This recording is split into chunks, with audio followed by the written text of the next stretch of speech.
Hey everybody, this is Drax with your Daily Ride Home, a podcast where we talk about life, the good, the bad, the ups, the downs, and everything in between. Because sometimes you need to know that you're not the only one that thinks that way. And we hope that that makes your week just a little bit better. As always, you can check us out on patreon.com/YDRH, or you can check us out on YouTube at Your Daily Ride Home. Currently, we're bringing you this podcast about once a week, but with your continued support and love, we'll be able to bring you this every day and truly make this your daily ride home. All right, riders, buckle up because we've got a show for you today. We're going to be talking about Thanksgiving. Where'd you go? What'd you do? How was yours?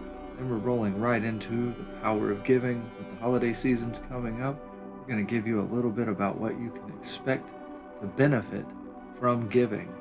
And we're going to end the show with an interview with J.T.Lashrael, personal friend of mine and author of the book Virtual Retirement. So let's roll right into it. Alright everybody, happy Thanksgiving. We hope you all got fat, dumb, and lazy. We're able to take a little bit of time off of work, forget about the daily grind that we're going through, and just relax with some friends and family. I know my Thanksgiving was a lot of food, and surprisingly enough, I didn't eat anywhere close to what I thought I was going to eat. Like, I only got one plate. Yeah, I know, one plate, that's it. I did good. No, not really. I'm an eater. I like food. I should have had more. But, no big deals. We get to do this all week. It's not just one day. I know a lot of people think it's just Thursday. So, I don't know about y'all, but when I was growing up, they talked about Thanksgiving being like the very first kind of feast here in the New World. Back then, it was still, Indians and cowboys, and it might have even been before cowboys. I mean, they called themselves pilgrims at the time, coming over from England, hoping to find just a better life. And these people were willing to risk everything to come over here. And that first winter almost knocked them off this country. They were able to persevere. They made some friends. And this was really the first harvest festival that our ancestors had in this country. If you look back at it, they said there was something like 90 Indians and like 43 freaking pilgrims there, and it was a harvest festival. And a lot of people don't know it, but we intermittently celebrated this festival up until 1863 when it became a federal holiday. But back in like 1789 when it first started, they may or may not have it. But they also had a lot of Thanksgiving Day festivals anytime there was a victory in a war or a drought or famine ended. They praised God, their Lord and Savior, for getting them through it. Nowadays, it's a national holiday. Everybody goes, we all get turkey, maybe some yam, some beets, get a little bit of that mashed potatoes and gravy, stovetop stuffing. But back in the day, it was more about getting through something and the power that kept them moving ahead to do that. Those were different days. Tougher in some ways, easier in others, for sure less complicated. But how was your Thanksgiving? What were you thankful for? Did you come through some stuff this year? Let's go ahead and leave what we're thankful for down in the comments. And let's move on. So we're going to go into the power of giving. And we were doing a little bit of thinking about this because, we're coming up on Christmas. We just came through Thanksgiving. And we're really going to be doing a lot of the giving we're coming up into the giving month. And what does that do for you? I'm thinking to myself, uh, I read a book once that said, you do at least 2 acts of kindness a day. One that you kind of can tell people about, but you always do one secret act. And they said basically that, doing something and then letting other people know about it, you get your blessings right out of the talking about it.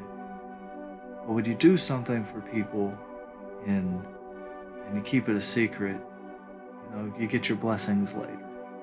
And that there's a little bit extra that you get out of just being nice and not trying to take any credit for it. And I know when I was coming through some stuff, that really helped me to help other people. And yeah, but there's actually studies that doing nice things for people or giving has a lot of actual health benefits. I mean, there's a study out there that says that helping others really does have some lasting health benefits. Stuff from lowering blood pressure, increase self-morale, self-esteem, helps to lower depression, lowers your stress levels, increases your life, gives you a greater sense of happiness. And that one out there is from the clevelandclinic.org, links to description, all that good stuff. But let's think about also, what does it say in the Bible about giving? It says, whoever sows sparingly will also reap sparingly, and whoever sows generously will also reap generously. Each of you should give what you have decided in your heart to give, not reluctantly or under compulsion. God loves a cheerful giver. I mean, that's really some real stuff right there. When you give, you're going to have the biggest sense of self-worth and a feeling of joy. It's kind of unlike anything else. You can't get that feeling anywhere else. And it's a pretty good way to battle depression. When you ain't got nothing and you give, that right there really shows the charity of your heart. And it'll really help you come out of some bad stuff. So anytime you're down, anytime your world ain't right, try to get outside your head, get into giving. And that goes into, the whole gratitude stuff, which we're not going to really cover too much here. But when you start giving and you start thinking about other people, your life gets better. And the more you can stay thinking about other people and not thinking about you so much, your relationships get better, your life feels better, and problems seem to almost magically go away. And that's not always. I mean, you're going to get some problems in life that are going to knock you down. You're going to make you not be able to look outside of you and where you're at. But those things will pass. Don't worry about them. Anyway, that's just a little bit on giving. And you can look a lot of this stuff up online. There's a lot of good resources. So make sure you check it out. Today, we have a special guest, a dear friend of mine, J.T.Lashrael, author of the book Virtual Retirement, a fantasy adventure online. He's a musician, a gamer, a DM of multiple tabletop games, and I see here he's also a sword fighting instructor. How does one become a sword fighting instructor? Well, you start by being a sword fighting student. Sword fighting student? Like out in the backyard with sticks? That's how it started, and then I joined a study group that practices Renaissance era fencing and sword fighting. I stuck with it until I became an instructor. And the name of that organization was? ARMA. And that's the Association for Renaissance Martial Arts? Yes. And that's the same one that we have John Clemens in, the guy from the History Channel, with the show, what's it called? Night Fight. He's one of the judges on the show Night Fight. All right. So clearly, I know a little bit more about this than I might be letting on to, as I'm actually was a member of the Association for Renaissance Martial Arts myself, and both of us have met John Clemens. We want to go ahead right now and throw a quick shout out to Kyle Cook, who is the director of ARMA down here in Houston. Love you, man.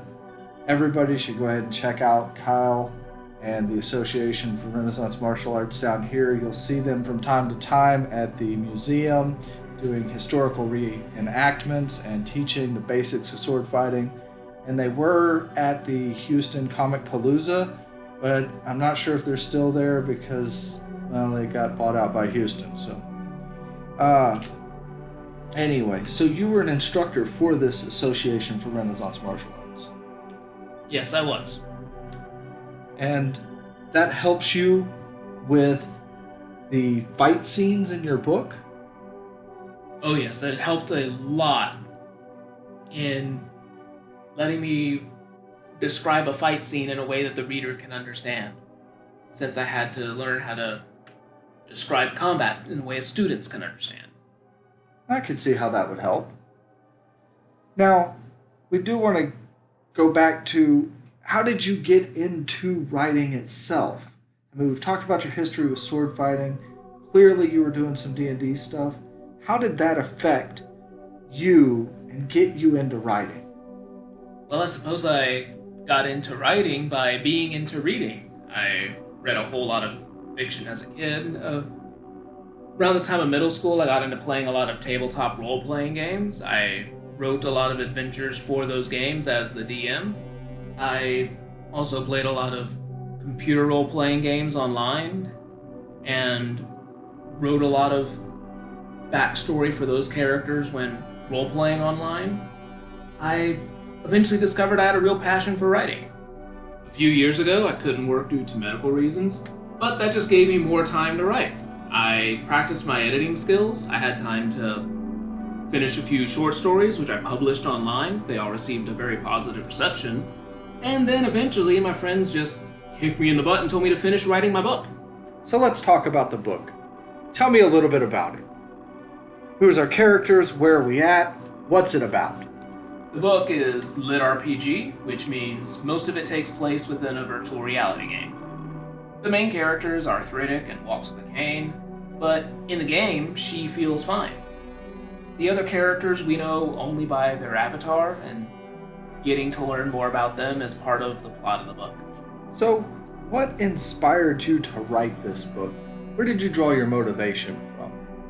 Some of my inspiration came from tabletop gaming and from online role-playing, but most of it came from an RP server on World of Warcraft. Alright, so what is the audience we're trying to get here? What is our demographic that we're looking for? Who would like this book? Who did you write this for? Anime fans, light novel and manga readers, and, of course, gamers. And this book is a trilogy, correct? Yes. So we can expect more in the future, at least 2 more, because you've got one out right now. That's right. And when can we expect this second book? Second book should be out January of 2020. And where can our people find this? Where can they find you? The book is for sale on Amazon and the Barnes & Noble bookstore. You can also find me on Twitter at J.T.Lashrael or on Patreon, also at J.T.Lashrael. Alright guys, there you have it. That's J.T.Lashrael. You'll be able to find a link to his book in the description below, as well as a link to the ARMA Association, which will be able to get you to an ARMA in your area. Thanks for watching. Remember, you're not the only crazy one out there. And make sure if you have any questions or comments, put them in the comments section below. Stay tuned for our next video.